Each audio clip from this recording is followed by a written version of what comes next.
BNP এবং জামায়াতের কাছে যুক্তরাষ্ট্রের বিষয়ে দল দুটির মনোভাব জানতে চেয়েছেন মার্কিন সহকারী পররাষ্ট্রমন্ত্রী পল কাপুর। সফরের শেষ দিনে এই দুই দলের প্রতিনিধিদের সঙ্গে বৈঠক করেন তিনি। বৈঠক শেষে বিএনপি জানায় দুদেশের মধ্যে সম্পর্ক জোরদারের কথা আলোচনায় প্রাধান্য পেয়েছে। জামায়াত বলেছে বিরোধী দল হিসেবে সংসদে তারা কার্যকর ভূমিকা রাখার কথা জানিয়েছে।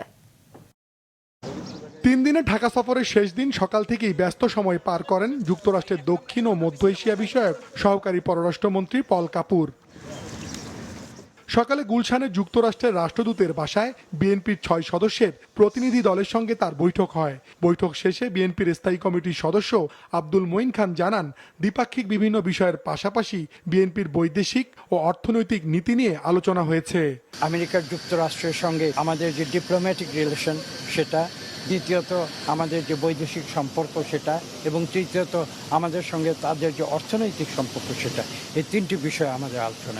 আজকের বিশ্বে যে বিভিন্ন ধরনের যে ঘটনা প্রবাহ, সে সমস্ত কিছু সার্বিক বিষয় নিয়ে আমাদের সঙ্গে আলোচনা। এর আগে জামায়াতে ইসলামী নায়েবে আমির সৈয়দ আবদুল্লাহ মোহাম্মদ তাহেরের নেতৃত্বে দলটির 5 সদস্যের প্রতিনিধি দলের সঙ্গে আলোচনা করেন পল কাপুর। বৈঠকে বিরোধী দল হিসেবে জামাতের ভূমিকা সহ বিভিন্ন বিষয় গুরুত্ব পায়।